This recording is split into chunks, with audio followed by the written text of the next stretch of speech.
ओम शांति। मैं दिव्य फरिश्ता हूँ। लाइट और माइट मुझ आत्मा से फैल रही है। दिव्य लाइटधारी आत्मा हूँ।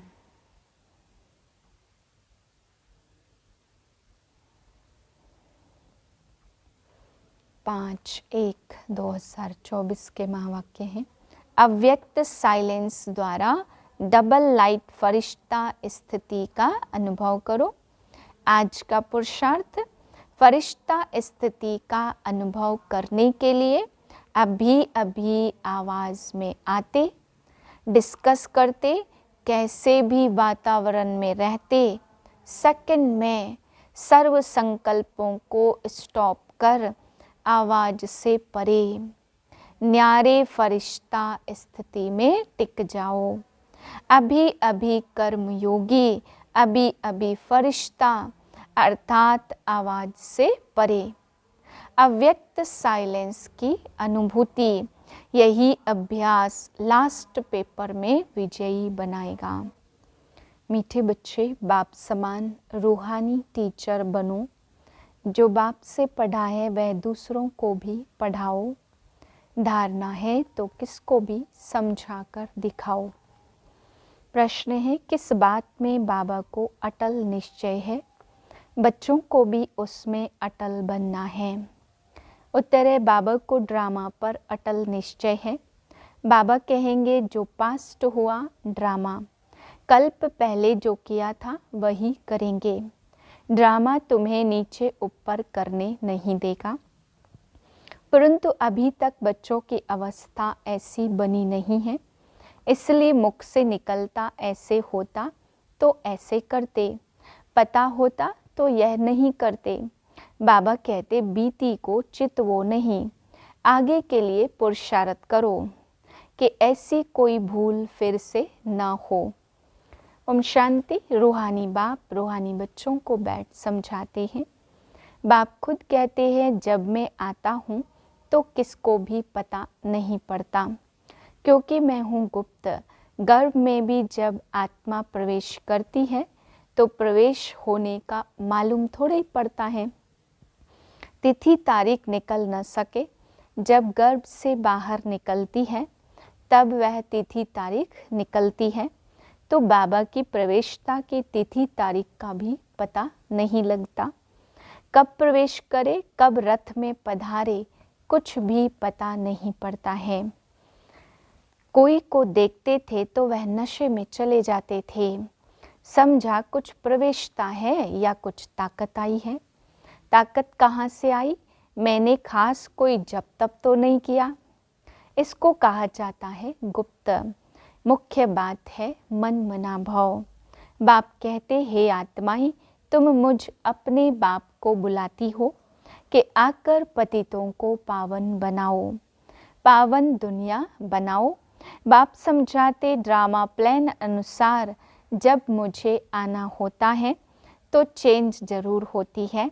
सतयुग से लेकर जो कुछ पास हुआ सो फिर रिपीट करेंगे। सतयुग त्रेता फिर जरूर रिपीट करेंगे। सेकंड सेकंड पास होता जाता है, संवत भी पास होता जाता। कहते हैं सतयुग पास्ट हुआ, देखा तो नहीं, बाप ने समझाया है, तुमने पास किया है। तुम ही पहले पहले हमसे बिछड़े थे। तो इस पर गौर करना है, कैसे हमने 84 जन्म लिए हैं तो फिर हूबहू लेने पड़ेंगे, अर्थात दुख और सुख का पार्ट बजाना पड़ेगा। सतयुग में होता है सुख। जब मकान पुराना होता तो कहाँ से छत बहती, कहाँ से कुछ होता रहता है ना, तो फुरना हो जाता कि इसकी मरम्मत करनी है। जब बहुत पुराना हो जाता तब समझा जाता यह मकान अब रहने लायक नहीं है। नई दुनिया के लिए ऐसे नहीं कहेंगे। अब तुम नई दुनिया में चलने लायक बनते हो। हर चीज़ पहले नई फिर पुरानी होती है। अब तुम बच्चों को यह ख्याल आता है और कोई तो इन बातों को समझ न सके गीता रामायण आदि सुनाते रहते हैं, इसमें ही बिजी रहते हैं। हम भी इन्हीं धंधों में बिजी थे। अब बाप ने कितना समझदार बनाया है। बाबा कहते बच्चे, इस पुरानी दुनिया खत्म होने वाली है, अब नई दुनिया में चलना है। ऐसे भी नहीं सब चलेंगे, सब मुक्ति धाम में बैठ जाए, यह भी कायदा नहीं है। प्रलय हो जाए, तुम जानते हो यह पुरानी दुनिया और नई दुनिया का बहुत ही कल्याणकारी संगम युग है। अब चेंज होनी है, फिर हम शांति धाम में जाएंगे। वहाँ सुख के भाषणा की भी कोई बात नहीं। गायन है, यज्ञ में विघ्न पड़े सो तो पढ़ते रहते हैं, कल्प के बाद भी पढ़ते रहेंगे। तुम अब पक्के हो गए हो, इन सब बातों को तुम समझते हो और सिमरन भी करते हो और पढ़कर फिर पढ़ाना भी है। टीचर बनना है, जरूर नॉलेज बुद्धि में है तब टीचर बनते हैं। फिर टीचर जो भी सीख कर होशियार होते हैं तो गवर्नमेंट उनको पास करती है।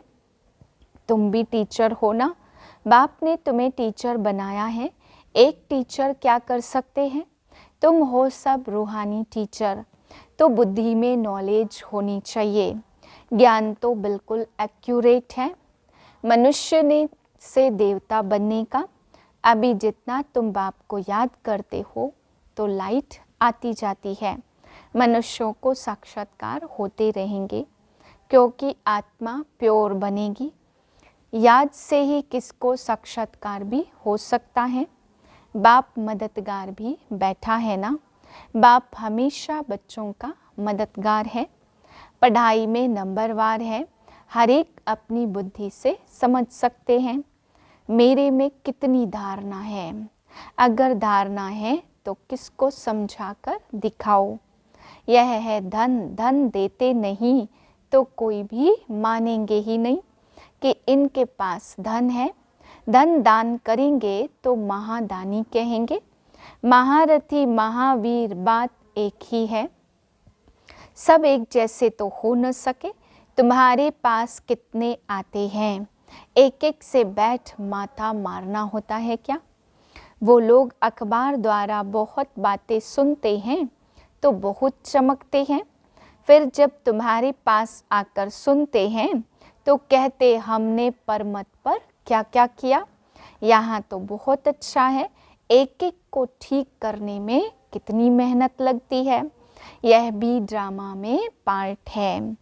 यह तो समझते हो आखिर जीत तुम्हारी होनी ही है। जो कल पहले बने थे वही बनेंगे। पुरुषार्थ तो बच्चों को करना ही है। बाप राय देते हैं, समझाने की कोशिश करो। पहले तो शिव बाबा के मंदिर में जाकर सर्विस करो। तुम पूछ सकते हो यह कौन है, इस पर क्यों पानी चढ़ाते हैं। तुम अच्छी तरह जानते हो।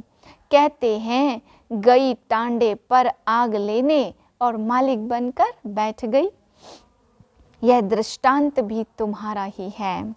तुम जाते हो जगाने के लिए, तुमको निमंत्रण देकर बुलाते हैं, तो ऐसा निमंत्रण आए तो खुशी होनी चाहिए ना। काशी आदि में बड़े बड़े टाइटल देते हैं, भक्ति में कितने ढेर मंदिर हैं। यह भी एक धंधा है।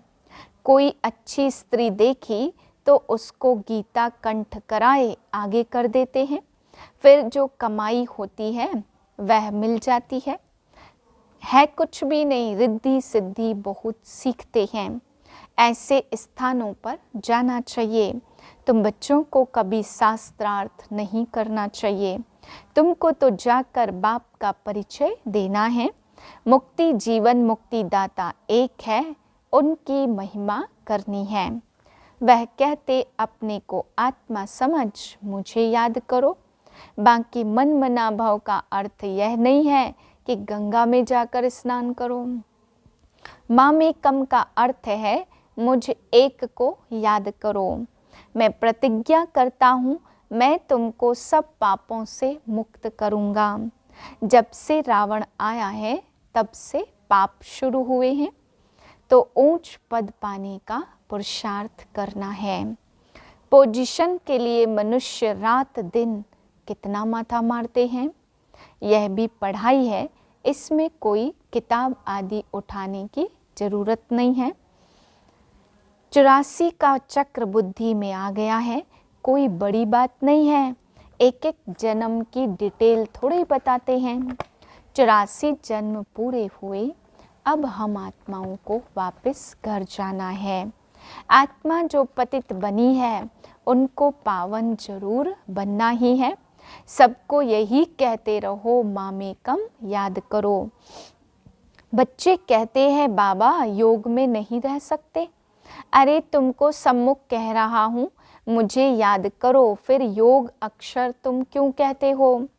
योग कहने से ही तुम भूलते भी हो।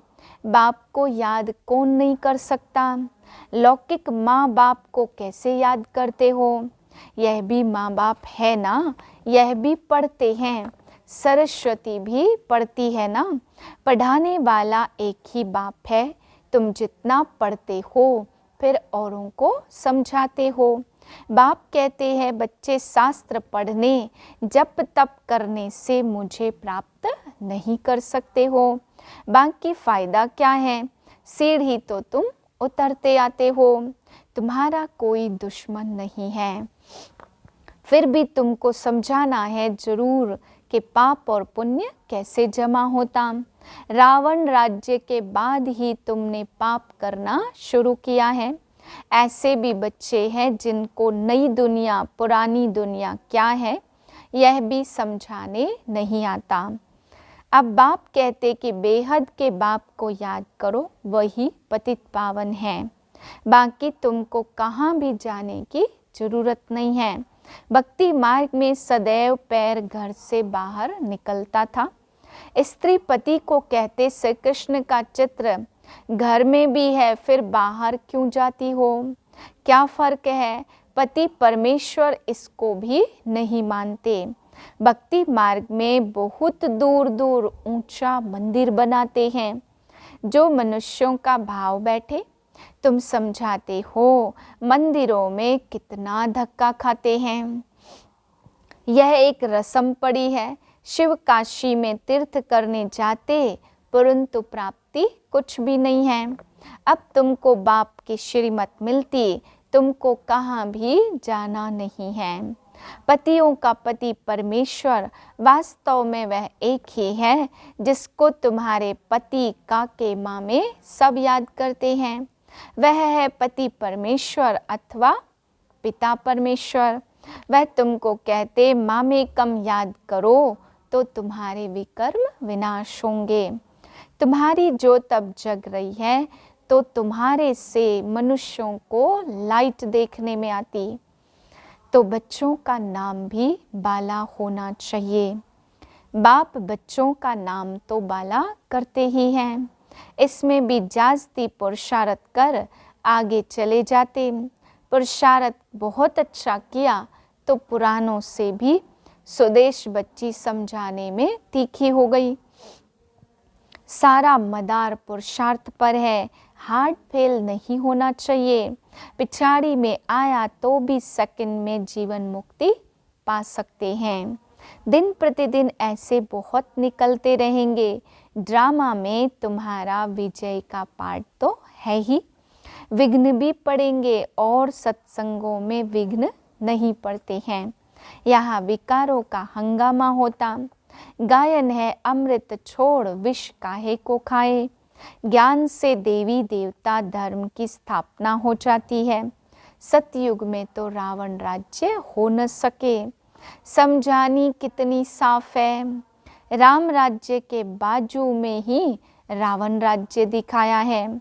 तुम टाइम भी बताते हो। यह है संगम। दुनिया बदल रही है। स्थापना पालना विनाश कराने वाला एक बाप है बहुत सहज, परंतु धारणा पूरी नहीं होती तो और सब बातें याद आती रहती, बाकी ज्ञान और योग भूलता जाता। तुम ऊंचते ऊंच भगवान की संतान हो। दिन प्रतिदिन तुम साल्वेंट होते जाते हो। धन मिलता है ना तो खर्चा भी आता जाता है। बाबा कहते हुंडी भरती जाएगी, कल्प पहले मिसल ही तुम खर्चा करेंगे। कम ज़्यादा ड्रामा करने नहीं देगा। ड्रामा पर बाबा का अटल निश्चय है। जो पास्ट हुआ सो ड्रामा। ऐसे नहीं कहना चाहिए, ऐसे होता था, यह नहीं करते थे। अभी वह अवस्था आई नहीं है। कुछ न कुछ मुख से निकल जाता, फिर फील होता। बाबा कहते हैं बीती को चितवो नहीं, आगे के लिए पुरुषार्थ करो, फिर ऐसी भूल ना हो। इसलिए बाबा कहते चार्ट लिखो, बाकी पीछे की बातें सब भूल जाओ। इसमें बहुत कल्याण है। बाबा ने एक को देखा, सारी जीवन कहानी लिख रहे थे। समझते हैं बच्चे सीखेंगे, यहाँ फिर श्रीमत पर चलने में ही कल्याण है। यहाँ झूठ भी चल न सके, नारद का मिसाल। चार्ट से फ़ायदा बहुत है। बाप फरमान करते तो बच्चों को फरमान पर चलना चाहिए। उत्तर है अच्छा, मीठे मीठे से लदे बच्चों प्रति माता पिता बाप दादा का याद प्यार गुड मॉर्निंग। रूहानी बाप की रूहानी बच्चों को नमस्ते। हम रूहानी बच्चों की रूहानी बाप को नमस्ते। धारणा के लिए पहली पॉइंट, ज्ञान धारण कर दूसरों को समझानी देनी है। ज्ञान धन दान करके महादानी बनना है। किसी से भी शास्त्रार्थ न कर बाप का सत्य परिचय देना है। दूसरी पॉइंट है, तुम्हें बीती बातों का चिंतन नहीं करना है, ऐसा पुरुषार्थ करना है जो फिर कभी भूल ना हो। सच्चा अपना चार्ट रखना है। वरदान है, योग द्वारा ऊंची स्थिति का अनुभव करने वाले डबल लाइट फरिश्ता भव। आप राजयोगी बच्चे योग में ऊंची स्थिति का अनुभव करते हो। हठ योगी फिर शरीर को ऊंचा उठाते। आप कहाँ भी रहते ऊंची स्थिति में रहते हो, इसलिए कहते योगी ऊंचा रहते हैं। आपके मन की स्थिति का स्थान ऊंचा है क्योंकि डबल लाइट बन गए। वैसे भी कहा जाता कि फरिश्तों के पांव धरनी पर नहीं होते। फरिश्ता अर्थात जिनका बुद्धि रूपी पांव धरनी पर ना हो, देह भान में ना हो, पुरानी दुनिया से कोई लगाव ना हो। स्लोगन है, अभी दुआओं के खाते को संपन्न बना लो तो आपके चित्रों द्वारा सबको अनेक जन्म दुआएं मिलती रहेंगी। ओम शांति।